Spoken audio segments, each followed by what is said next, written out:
Señor, gracias por este día, por que nos das tu palabra y en tu palabra nos das lo necesario para conocerte, pero también para ser instruidos y ser transformados. Queremos el día de hoy escuchar con fe, pero eso no lo podemos hacer si tú no lo haces en nosotros, Señor.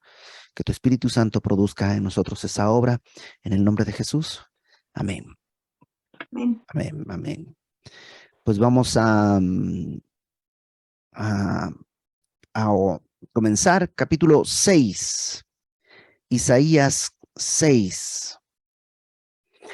¿Se acuerdan que habíamos estado diciendo una y otra vez que el libro de Isaías no sigue una cronología exacta, sino que son distintas visiones?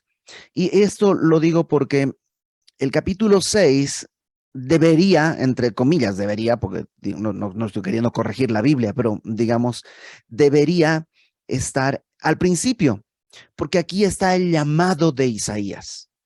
Y lo lógico sería que inicie con el llamado y no que nos lo encontremos aquí. Sí, al principio, pues son 66 libros, pero está en el capítulo 6.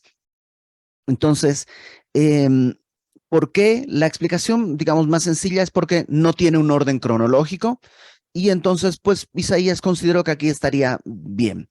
Ahora, yo creo que detrás de eso hay una razón, llamémosle devocional, algo que Dios quiere decirnos. Y sí, creo que es correcto desde esa perspectiva que esté aquí y no antes. Y eso lo vamos a ver en un minutito en el desarrollo del texto. Dice, en el año que murió el rey Usías.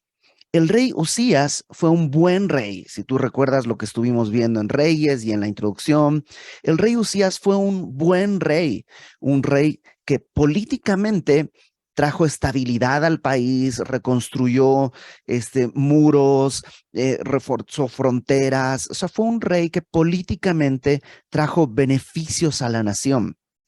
Y espiritualmente fue un rey que trajo un avivamiento también. Es decir, no es lo que todos anhelamos, un buen rey, bueno, no un rey en México, sería un buen presidente o un buen gobernante, buenos ministros en la corte, buenos políticos, buenos, eso es que nuestros líderes en la nación sean políticamente correctos, pero que además trajeran un gran avivamiento. Y ese es, pues sí, ese es nuestro deseo. Y lo tenían. Y dice, en el año que murió el rey Usías, vi yo al Señor sentado sobre un trono alto y sublime, y sus faldas llenaban el templo. No recuerdo si es Skip Heitzig o David Guzik o John Corson quien dice, este versículo es fundamental el día de hoy para nosotros, porque Usías fue un buen rey. ¿Qué más se puede pedir? Estabilidad política, estabilidad financiera, un avivamiento espiritual, todo está en orden. ¿Qué necesitamos? Pues prácticamente nada. Todo está tan bien que a veces tendemos a confiar en eso. Y todos tenemos un Usías, ¿ok? Aunque seamos un desastre en algún área de nuestra vida, hay otra área de nuestra vida que es un Usías, ¿no? Sí, no, yo no memorizo muy bien los versículos bíblicos, pero pero leo muy bien, ¿no? No, yo la verdad, pues a veces no entiendo mucho, pero soy muy consistente en mis devocionales y nunca fallo ninguno. O sea, siempre hay un área de la vida en la que podemos decir, aquí estoy bien, en esto estoy haciéndolo correctamente, lo cual es bueno. El problema es que mientras consideremos que eso es nuestra seguridad, estamos atorados. Estamos atorados. Porque toda nuestra seguridad debe ser Cristo. Nadie más. Solamente Cristo es el único que debe ser nuestra seguridad. Tenía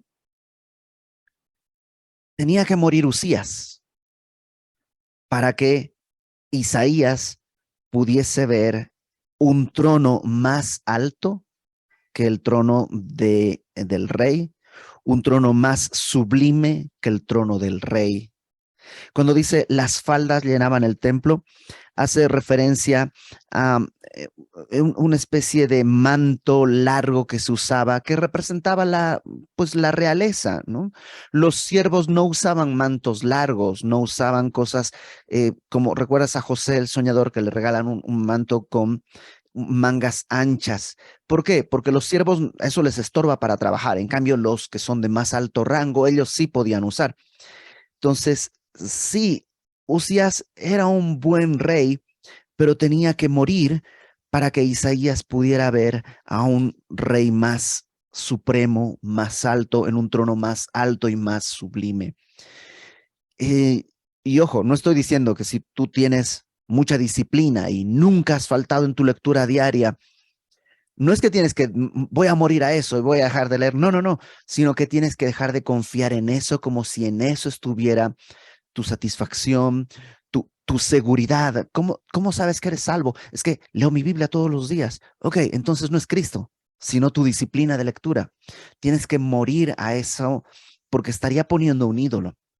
Entonces, en el año que murió el rey Usías, dice Isaías, vi yo al Señor sentado sobre un trono alto y sublime, y sus faldas llenaban el templo, ¿no? Este manto que tiene con esas borlas ahí en la punta, llenaban todo el templo. No, no lo ve en un palacio, lo ve en el templo.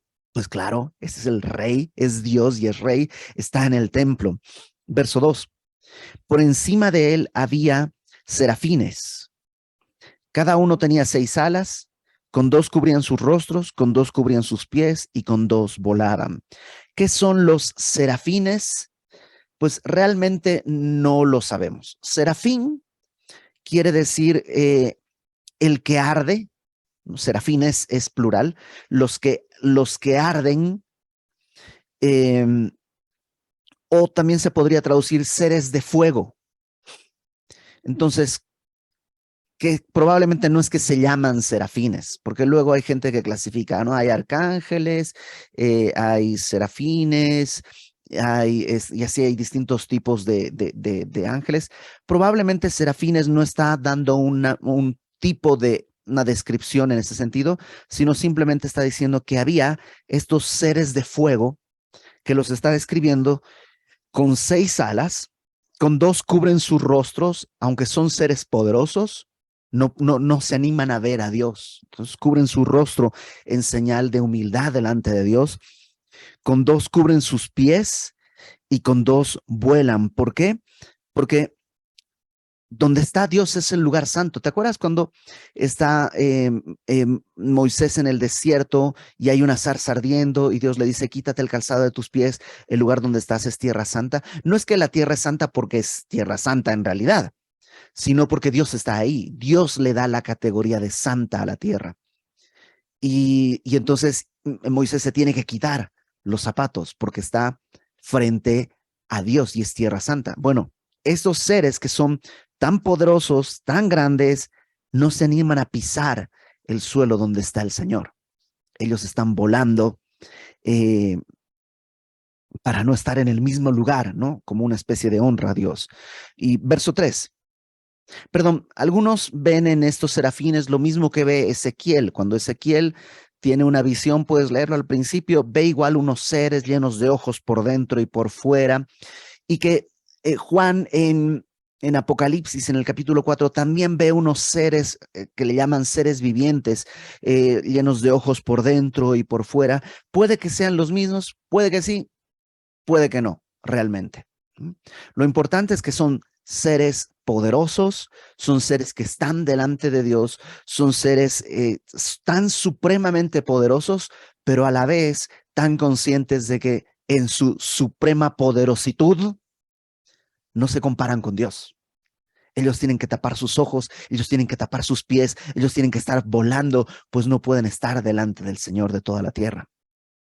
Y verso 3 dice, el uno al otro daba voces diciendo, Santo, Santo, Santo, Jehová de los ejércitos, toda la tierra está llena de su gloria.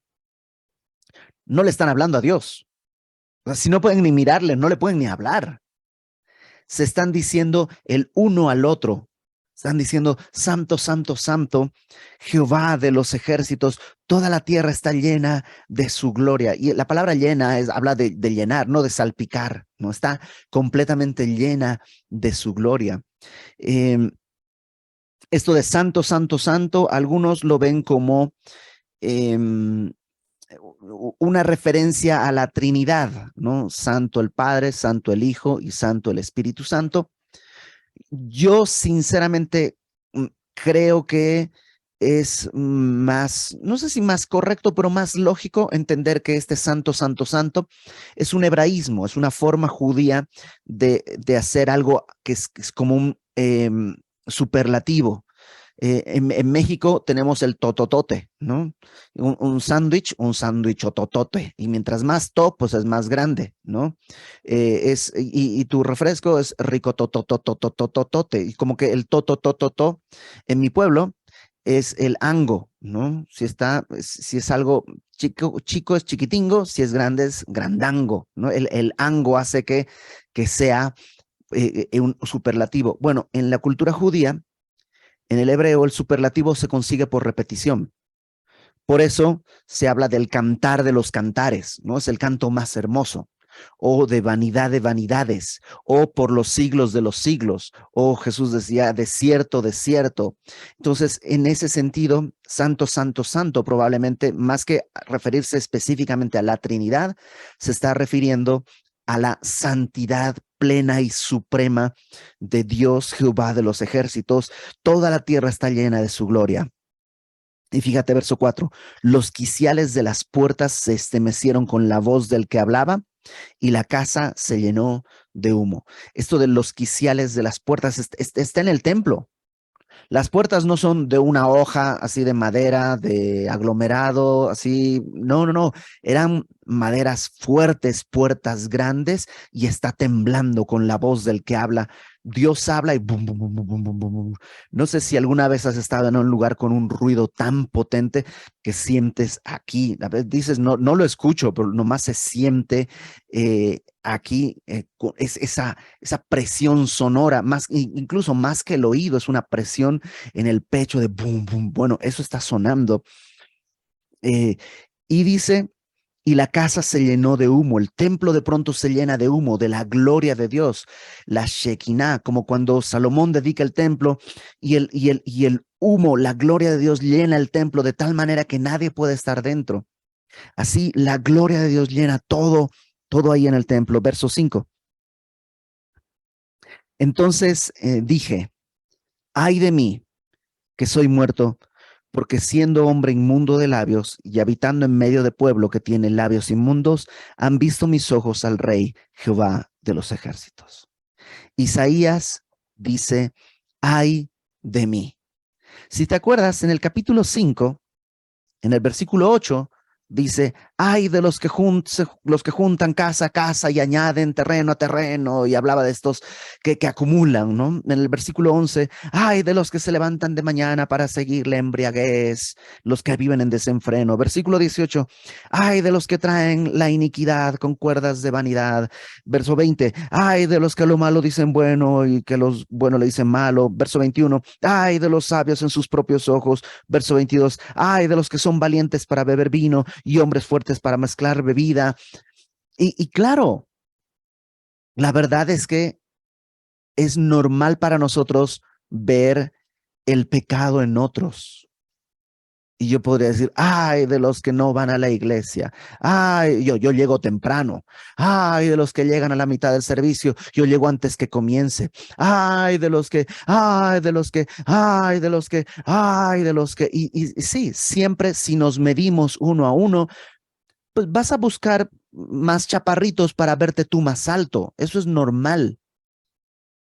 Pero cuando el rey Usías muere, cuando te das cuenta que lo mejor que tú tienes en realidad no es nada y puedes darte ese respiro de no pararte en tus propias fuerzas, cuando entonces puedes ver el trono más alto y más sublime de Dios y cómo sus faldas llenan el templo, y cuando puedes ver su gloria entera, te das cuenta que pues tienes que decir, ay de mí.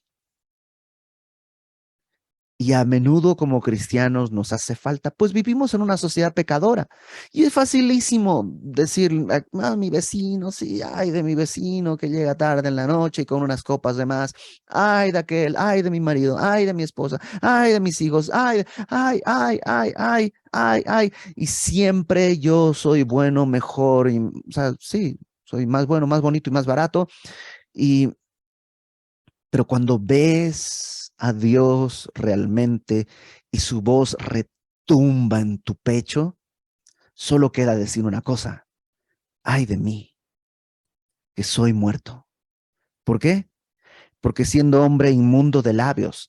Y Jesús nos explicó que no es el tema de los labios, sino del corazón, porque los labios lo que hacen es reflejar lo que hay en el interior. De la abundancia del corazón habla la boca. Él está entendiendo, sí, a lo mejor, digamos, mi boca está limpia, ¿no? Ya llevo 5 capítulos predicando cosas maravillosas que están en la Biblia, pero se tiene que dar cuenta, pero en mi corazón, mi naturaleza es de inmundicia. Yo soy un pecador, soy inmundo de labios y habito en medio de un pueblo que tiene labios inmundos. O sea, no soy mejor que los del capítulo 5.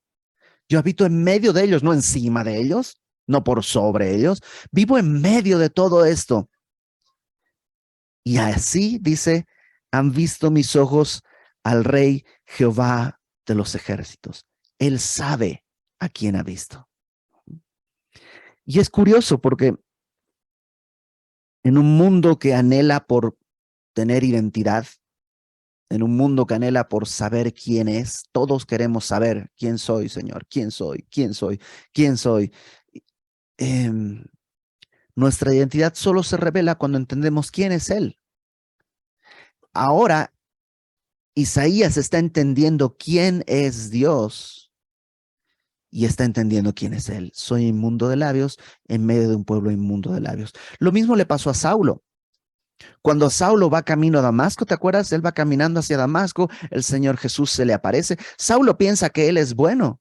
Saulo piensa que él es un hombre que está eh, buscando la gloria de Dios. Saulo dice, yo estoy haciendo lo correcto, estoy persiguiendo a los cristianos heréticos que están destrozando la gloria de Dios. Yo estoy, no solo me estoy queriendo censurarlos, estoy yendo hasta Damasco. Claro, ante él mismo lo confiesa, ¿te acuerdas? Yo, dice Saulo, cuando en su perspectiva terrenal y carnal, él decía, soy irreprensible en cuanto a la ley.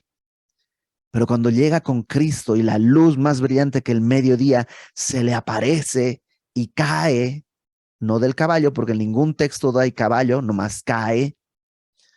Entonces, lo que pregunta no es, ¿quién soy, Señor? Sino, ¿quién eres? Y entonces cuando tú me digas quién eres, voy a saber qué quieres que haga, porque voy a entender quién soy. Entonces, a veces correteamos tanto tratando de saber quién soy cuando la respuesta es primero preguntar quién eres. Y conociéndole yo voy a tener con claridad, no qué es lo que el mundo dice que soy, porque a veces por querer cumplir lo que el mundo dice voy a terminar haciéndome la vida imposible y con una neurosis espantosa, sino cuando sepa quién es Él podrá revelarme. Y habiendo entendido que soy inmundo de labios, en medio de un pueblo que tiene labios inmundos, verso 6, voló hacia mí uno de los serafines, teniendo en su mano un carbón encendido, tomado del altar con tenazas. Delante del trono está el altar del incienso. Y, y agarra este serafín con unas tenazas, agarra un carbón. El altar del incienso es eso, incienso está quemándose y sube como humo a la presencia de Dios como olor grato. Y agarra un incienso y con ese incienso agarra, dice, versículo 7, tocando con él sobre mi boca, dijo, he aquí que esto tocó tus labios y es quitada tu culpa y limpio tu pecado. Ahora, nomás piensa eso, porque a menudo, la Biblia no lo dice, ¿ok? Pero a menudo yo he escuchado prédicas que dicen, y Dios puede quitar tu inmundicia con un carbón encendido, deja que toques con tu boca, con ese carbón encendido. Y, y algunos dicen, Isaías no sintió dolor. No te va a doler lo que Dios quiere limpiarte. Yo nomás pienso, oye, es un ser de fuego que está agarrando con tenazas. O sea, imagínate qué tan caliente está el carbón que el ser de fuego tiene que usar tenazas para agarrarlo. Yo no sé si le dolió o no, pero sí entiendo que estamos hablando de algo muy santo. Ahora, en la Biblia, el incienso es un símbolo de nuestras oraciones. Primera de Juan dice que si confesamos nuestros pecados a Dios, Él es fiel y justo para perdonar nuestros pecados. ¿Qué acaba de hacer Isaías? Acaba de confesar a Dios. Soy de labios inmundos. Y entonces su oración, ¿no?, sube como ese incienso y es ese incienso quien le va a limpiar de su pecado. En verdad necesitamos pedir perdón y confesar nuestros pecados. Confiésale tus pecados a Dios. No hay manera que Isaías pueda recibir el llamado que Dios tiene. Tú sabes lo que va a venir, conoces este pasaje, es muy famoso, pero no puede venir el llamado de Dios si no viene primero un entendimiento. Primero tiene que morir Usías, la seguridad del pueblo. Tiene que morir. Tú tienes que ver quién eres al ver la gloria de Dios. Tienes que confesar tu pecado. Y entonces Dios, habiendo limpiado tu pecado, dice en el verso 8, después oí la voz del Señor. Claro, no podía oír antes. Solo retumbaba. Pero ahora puede escuchar, puede discernir. Y escucha que Dios decía, ¿a quién enviaré y quién irá por nosotros? ¿Quién nosotros? Pues evidentemente está el Padre, está el Hijo, está el Espíritu Santo. Entonces respondí yo, claro, ahora sí, ya puede hablar, ya puede oír, ya puede hablar, y entonces puede responder. Y dice, heme aquí, envíame a mí. Y me encanta que Isaías no sabe todavía qué. O sea, ¿a quién enviaremos? ¿A dónde? ¿Por qué? ¿Para qué? ¿Por cuánto tiempo? ¿Es peligroso? ¿No es peligroso? ¿Van a pagar? ¿No van a pagar? O sea, no tiene ni idea. Isaías no sabe nada, solo sabe una cosa. Dios está diciendo, ¿a quién voy a enviar? Y él dice, a mí, envíame a mí.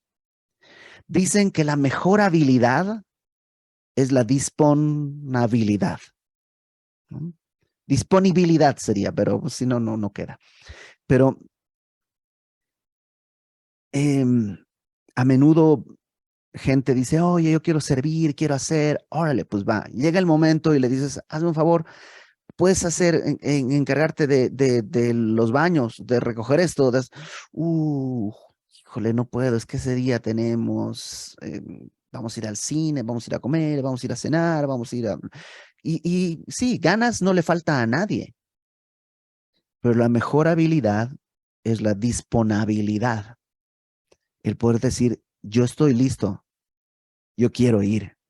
No sé ni a dónde, no sé ni cómo, solo sé que si tú estás llamando, yo quiero ir. Entonces, él dice, envíame a mí. Ahora, esto también es importante. No te muevas si Dios no te envía. Porque algunos dicen, heme aquí, ya me fui, ¿no? Heme aquí, ya me vi. No, es heme aquí y yo no me voy a mover. Yo sigo hemo acá, o sea, yo sigo acá hasta que tú me envíes. Heme aquí, envíame a mí. El venir a Querétaro para nosotros fue una tortura.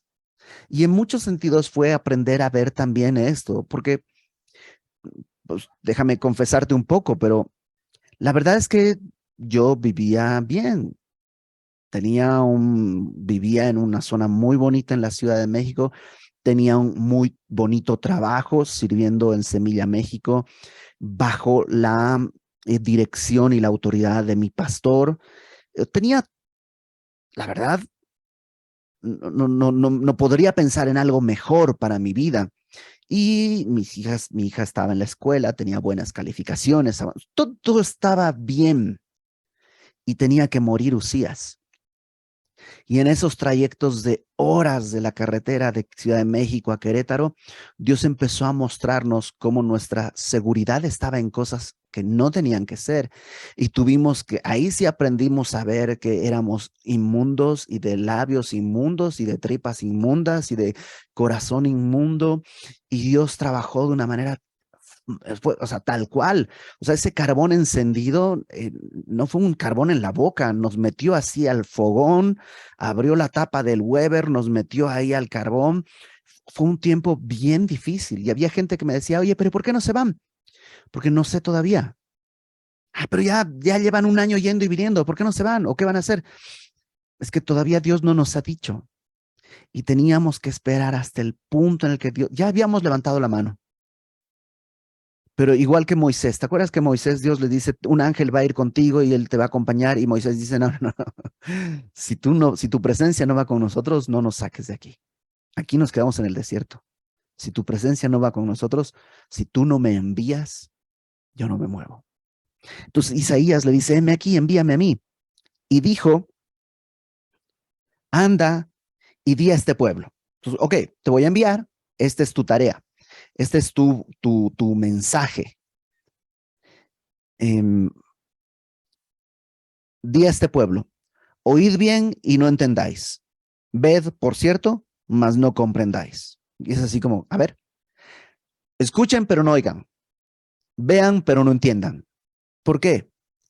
Bueno, verso 10. Engruesa el corazón de este pueblo. Le está diciendo Dios a Isaías que su corazón se haga, engrosar es lo contrario de serlo sensible, ¿no? O sea, engrosarlo es que la predicación de Isaías no va a sensibilizar al pueblo, sino que lo va a engrosar. Engruesa el corazón de este pueblo y agrava sus oídos, ciega sus ojos para que no vean con sus ojos, ni oiga con sus oídos, ni su corazón entienda, ni se convierta y haya para él sanidad. Entonces uno piensa, a ver, Señor, pero me estás enviando para que, si eso va a pasar, mejor no voy. O sea, si lo que vas, mi tarea va a dar como resultado un corazón pues engrosado, oídos sordos, ojos ciegos, ¿por qué tendría que ir? Bueno, número uno, porque Dios te lo está diciendo.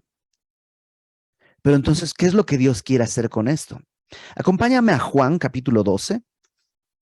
Este texto lo toma Juan en Juan capítulo 12, ¿no? En el versículo, vamos a leerlo desde el versículo 36. Jesús está hablando. Entre tanto que tenéis luz, creed en la luz, para que seáis hijos de luz. Estas cosas habló Jesús y se fue y se ocultó de ellos. Pero a pesar de que había hecho tantas señales delante de ellos, no creían en él. Ojo, no les faltaba evidencia, ya había hecho señales, ya había hablado, ya había hecho de todo, pero ellos no creían. ¿Para qué? ¿Por qué? Para que se cumpliese la palabra del profeta Isaías que dijo, Señor, ¿quién ha creído nuestro anuncio y a quién se ha revelado el brazo del Señor? Por esto, o así que no podían creer, porque también dijo Isaías, cegó los ojos de ellos y endureció su corazón, para que no vean con los ojos y entiendan con el corazón y se conviertan y yo los sane. Isaías dijo esto cuando vio su gloria y habló acerca de él. Con todo esto, aún de los gobernantes muchos creyeron en él, pero a causa de los fariseos no lo confesaban para no ser expulsados de la sinagoga, porque amaban más la gloria de los hombres que la gloria de Dios. ¿De qué está hablando Jesús y Juan en ese texto? Que ellos no querían creer. Tenían la evidencia, tenían el llamado, tenían el mensaje claro, pero no querían abrir su corazón. Entonces, permíteme decirlo así. Cuando Dios te habla y quieres oírle, tu corazón se va a hacer sensible. Cuando Dios te habla y tú no quieres oír, entonces tu corazón, la misma palabra va a engrosar tu corazón y vas a hacerte duro de corazón y cada vez va a ser más complejo y más doloroso. No hay manera de, de venir delante de Dios si no venimos como Isaías. A lo mejor si Isaías no hubiera pasado por los primeros versículos, también su corazón se hubiera engrosado. Ay, sí, qué gente tan perversa. Es cuando vio a Dios y vio su condición que ahora puede ser enviado. Y entonces va con esta prédica, con este mensaje. Verso 11. Y yo dije, ¿hasta cuándo, Señor? Ok, este mensaje está muy fuerte, no está muy agradable. ¿Hasta cuándo quieres que yo esté predicando esto? Y respondió él, hasta que las ciudades estén asoladas y sin morador, y no haya hombre en las casas, y la tierra esté hecha un desierto, hasta que Jehová haya echado lejos a los hombres y multiplicado los lugares abandonados en medio de la tierra. O sea, hasta que todo desaparezca. Sí, no te van a creer, porque efectivamente no le creyeron, pero no te estoy enviando a ser exitoso, nomás a ser fiel. Es parte fundamental en el llamado de Dios que no pongas tus ojos en el éxito. ¿Sabes qué? Me choca esta palabrita de la excelencia, ¿no? Nosotros tenemos un servicio de excelencia. Ok, está bien cuando es CFE o alguna cosa así, pero cuando quieres hacer un servicio de la iglesia con excelencia, estás poniendo demasiado énfasis en lo que tú puedes hacer. Otra vez estás queriendo revivir a Usías. Ahí lo tienes atado con mangueras, le estás poniendo choques eléctricos para ver si revive de alguna manera, pero tiene que morir. Y no estoy diciendo que hay que hacer las cosas mal hechas. Siempre hay que hacer lo mejor que se puede, siempre hay que tratar de hacer lo más que puedas delante de Dios, hacer todo como para el Señor, pero saber que es su gloria, que es su forma de hacer las cosas, no nuestra excelencia. Porque entonces, si alguien cree, nosotros vamos a decir, fue el Señor, no fue mi excelencia, fue Él. Dios lo manda y dice, vas a predicar, no te van a creer, pero tú no dejes de predicar. Y le da un último momento de esperanza. Y si quedare aún en ella la 10ª parte, esta volverá a ser destruida, pero como el roble y la encina que al ser cortados aún queda el tronco, así será el tronco, la simiente santa. Sí, van a ser destruidos, van a ser deportados. Babilonia va a venir y se los va a llevar y los va a llevar cautivos. Sí, todo eso es cierto, pero Dios no ha terminado. Así como el roble dice que al ser cortado, no desarraigado, o sea, no, desarraigar es que el árbol lo jalas así, salen sus raíces y pues ya sus raíces allá afuera ya se muere el árbol, sino que están las raíces todavía, nomás lo cortas, pero todavía pueden las raíces de esa rama, de ese tronco todo mochado, de ese tronco puede volver a surgir así. Y muchos piensan que eso es lo que está Dios haciendo a través del Mesías. Sí, la nación fue cortada, pero Dios no ha desistido de su plan y en un momento Él va a traer al Mesías. O sea, sí, Dios va a continuar su obra. Y lo que le está diciendo a Isaías de alguna manera es, sí, yo sé que eres inmundo de labios, yo sé que estás en medio de labios inmundos, pero yo voy a hacer una obra que nadie más puede hacer. ¿Quién puede dar vida a un árbol que está cortado? Solo Dios. ¿Quién puede tomar a un hombre cuya vida ha sido vivida en desenfreno, en pecado y de pronto para la gloria de Dios? Solo Dios es su obra. Y sí, todos aquí estamos llamados al ministerio. Al ministerio en la iglesia tal vez no, pero sí al ministerio. Ministerio quiere decir servicio. Y el servicio a Dios es algo que podemos hacer con nuestra familia, con nuestros hijos, con nuestros amigos. Sí, en nuestra iglesia podemos servir a otros. Alguien puso la silla donde tú te sentaste el día que escuchaste el evangelio y es importante. Alguien puso un cable para que el micrófono sonara el día que tú escuchaste el evangelio. O sea, hay muchas maneras de servir. Hay maneras más sencillas. En tu casa, a tus hijos, a tu familia, sigue siendo ministerio, pero no vas a escuchar el llamado mientras sigas confiando en tu Usías. Necesitas dejar que muera tu Usías para poder ver al Rey. Y viendo al Rey, entonces darte cuenta quién es Él y quién eres tú. Que aunque tengas 20 años de cristiano, todavía tienes labios inmundos delante de Dios. Y necesitas confesar tus pecados. La oración, ¿te acuerdas? Ese carbón encendido es lo que te puede limpiar. Confiesa tus pecados al Señor. Y cuando estés delante de Dios así, seguramente escucharás su voz. Y entonces no importa el éxito o el no éxito que el mundo pueda decir, solo la fidelidad con la que obedeces lo que Dios te envía. Qué fuerte, ¿verdad? Realmente Usías pueden ser muchas cosas, ¿no? Y nosotros mismos podemos ser ese Usías, ¿no? En Navegantes vemos todo un libro donde nos enseñan a poner a Cristo como el centro, ¿no? Y generalmente nosotros queremos ser ese centro y controlar todo. Pero también podemos querer que nuestro bienestar venga del mundo, ¿no? Y buscamos nuestra seguridad en el mundo. Y cuando no la tenemos nuestra seguridad en la religión, en la iglesia. Podemos convertir incluso a semilla de mostaza en tu Usías, ¿no? Y ninguna otra iglesia es digna, ¿no? Y es peligroso porque sigue siendo en nuestra carne y no nos va a dejar ver al Señor, ¿no? No vamos a poder verlo claramente. Y tenemos que recordar todos los días que podemos acercarnos a Dios. O sea, los serafines no podían, Isaías no pudo, pero tenemos que recordar que sigue siendo el mismo Dios que está describiendo Isaías, que, que él sintió que moría. A veces se nos olvida quién es el Señor y podemos caer en un libertinaje, ¿no? Con el Señor, donde el Señor ya se convierte en nuestro siervo, o podemos caer en que también es pues un pecado, ¿no? Se me fue la palabra, hacer a Dios chiquito, ¿no?